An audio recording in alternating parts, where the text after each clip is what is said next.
السلام عليكم ورحمة الله وبركاته. اليوم بغيت نصايب معكم طويجين تاع ملوخية الكومبوس. دونك هنايا كي تبي تتباع ملوخية هكذا كبيرة شوية، في المغرب تتكون صغيرة وتيكونوا دايرينها في زلاقات. هنايا تيبيعوا هكا بالكيلو، كي تجي صراحة زوينة بزاف. لازم تغير شوية. دوك عندي هنايا 700 غرام ديال نوا دفو. يمكن لكم اختاروا اللحم اللي كيعجبكم، بقري ولا غنمي ولا الحيمه اللي كتعجبكم. انا خديت هنايا نوا دفو العجل. وديك البليصه ديال نوا دفو تتكون فتيه، تطيب دغيا دغيا، وما فيهاش الكرا، ما فيهاش شحمه بزاف. عندي 700 غرام ديال اللحم. عندي معلقه ديال سكينجبير، نص معلقه ديال الابزار فلفل اسود، وعندي معلقه ديال الخرقوم، عندي شويه ديال الزعفران شارة، عندي الملحه، وعندي غير معلقه صغيره ديال السمن. السمن فاكولتاتيف، زعما اللي بغا يديروا ما بغاش ما يديروش. مي تيعطي واحد البنه في ديك التشحيره ديال البصله، تيطلق واحد البنه زوينه. وعندي هنايا زيت، خلط شويه واحد جوج معالق ديال الزيت روميه مع نصيص كاس ديال الزيت البلديه. عندي هنايا بصله كبيره بصله كبيره بيضه، قطعتها هكا شنينفات، ونصيص الاخر قطعته هكا دي بتي مورسو. الا كانت البصله صغيره ديروا جوج، وحده قطعوها شنينفات شحال هكذا، وحده قطعوها هكذا مكعبات صغيره. عندي 4 ديال الفصوص ديال الثوم كبار. وعندي هنايا كيلو ديال الكومبوس نتاع الملوخيه وماتيشا مقطعه مكعبات. دوك نعاود المقادير وغادي نقولهم بالفرنسي، لحقاش كاينين شي متابعين في القناه ديالي ما تيفهموش العربيه. دونك غادي نقول لهم هنايا 700 غرام de noix de veau coupé en morceaux comme ça, une cuillère à café de gingembre, une demi-cuillère à café de poivre, une cuillère à café de curcuma, un peu de safran, un peu de sel selon le goût, et un peu de beurre rance. Le beurre rance, c'est ça en fait, je l'ai apporté du Maroc. Vous pouvez utiliser du beurre salé si vous n'avez pas du beurre rance, ou ne pas utiliser. 2 cuillères à soupe de l'huile de table et la moitié d'un verre de l'huile d'olive. Donc j'ai mélangé là une cuillère, l'équivalent de 2 cuillères à soupe de 2 cuillères à soupe de l'huile de table et on va dire 8 cuillères à soupe de l'huile d'olive. Un oignon émincé et 4 gousses d'ail, du gambos. Vous pouvez l'acheter à grands frais, moi je l'ai acheté à 8 € le kilo. Et là j'ai une tomate coupée en petits dés. Et je vais commencer la préparation. d'abord غادي نبدا، غادي ندير شويه نتاع زويته على هاد الحيمه ديالي.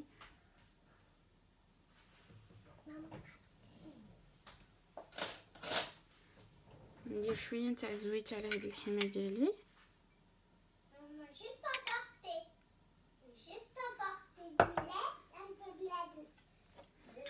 غادي نستعمل هذا نصيص نتاع هذا الجنجبر، نصيص نتاع هذا البزار، نصيص نتاع الخرقوم. غادي ندير هاد الشعيرات نتاع الزعفران شعره مع الحيمه، وغادي نخليه يرقد في هاد المكونات.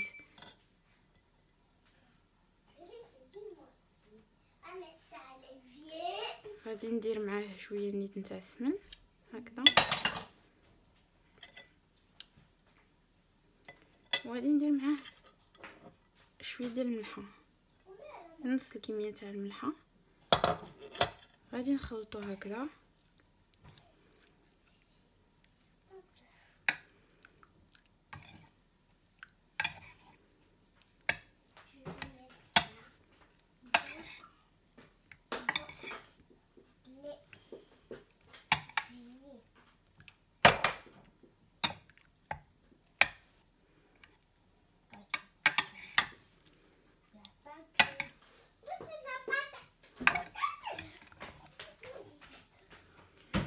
دابا غادي نكرازي هذاك، غادي نبزط ديك الثومه على هاد الحيمه.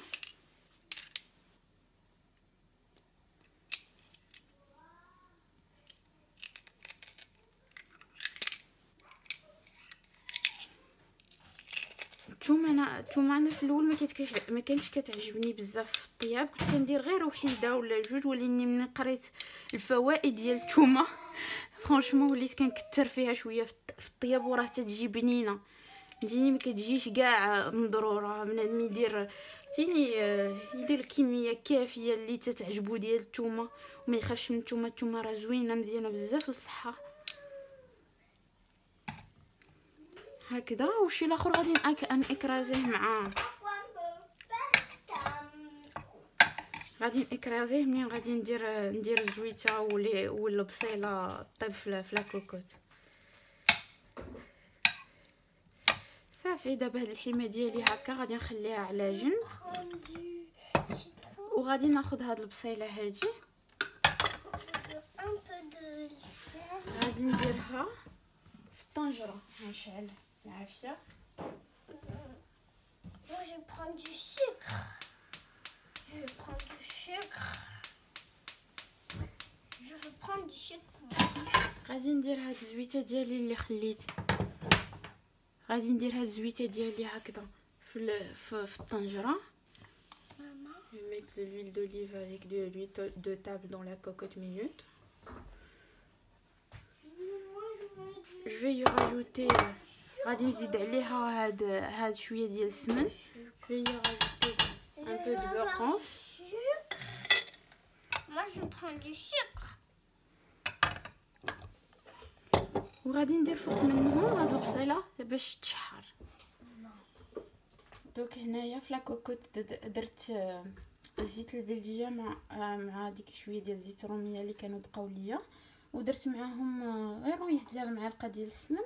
دابا غادي نضيف عليهم البصله وغادي نخليها كتشحر مزيان.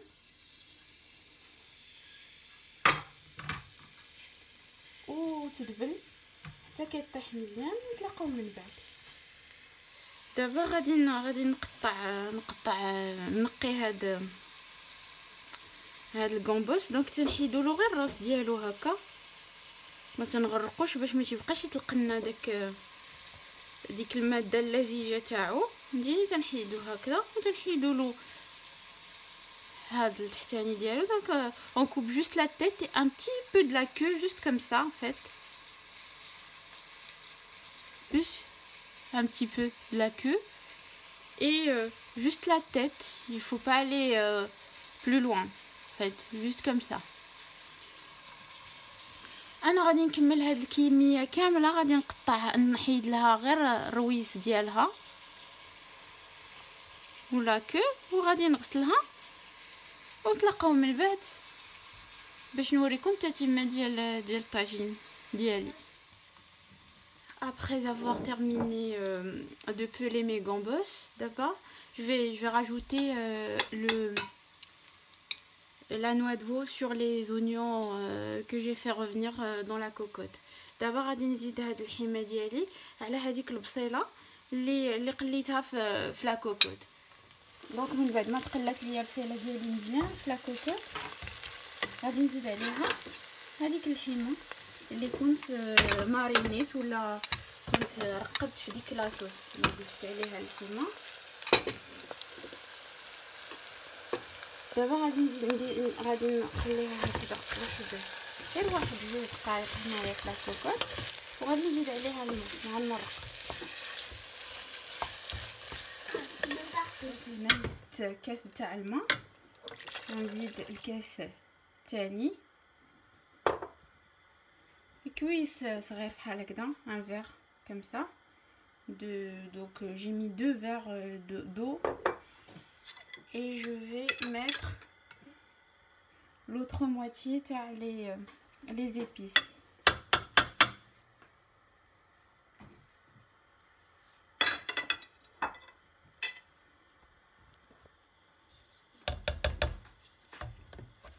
Voilà, je vais mélanger. دونك درت نص الاخر تاع العطريه اللي كانت بقات ليا، وغادي نخليها حتى تغلى، وغادي نسد عليها. سمحوا لي مازال ما زدتش لي طوماط، غادي نزيد هذيك مطيشه هنايا،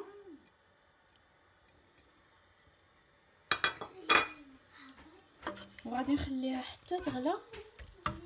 غادي ندير لها واحد شويه ديال الربيع مقطع، وغادي نسد عليها غير واحد 10 ديال الدقائق، لحقاش عندي هذا اللحم هذا تيطيب دغيا. دونك غادي نخليها واحد 10 ولا 15 ديال الدقائق، غادي نخليها تغلي، وابخي غنسد عليها واحد 10 ولا 15 ديال الدقائق، ونحل عليها باش نزيد الملوخيه.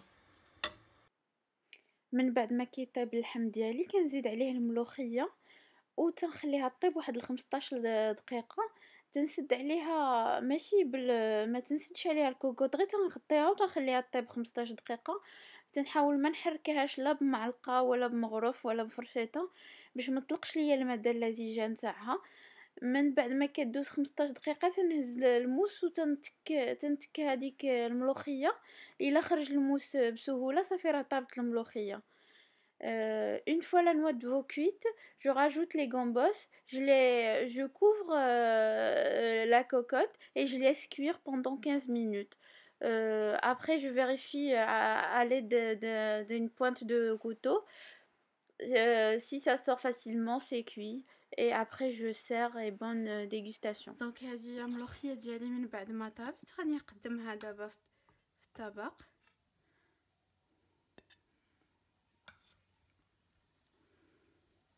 فرانشمون الريحه ديالها جايه غزاله.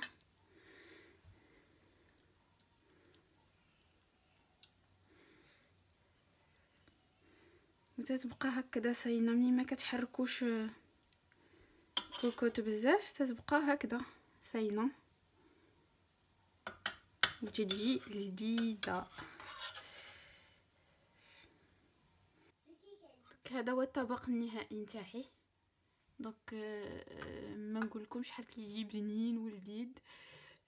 تنتمنى تجربوا هذه الطريقه ديالي. تنعرف بان النساء المغربيات كلهم تيعرفوا يصايبوا الملوخيه، انا غير وريتكم الطريقه ديالي باش كتجيني زوينه وبنينه. تنتمنى تعجبكم ونتلاقاو مره اخرى ان شاء الله.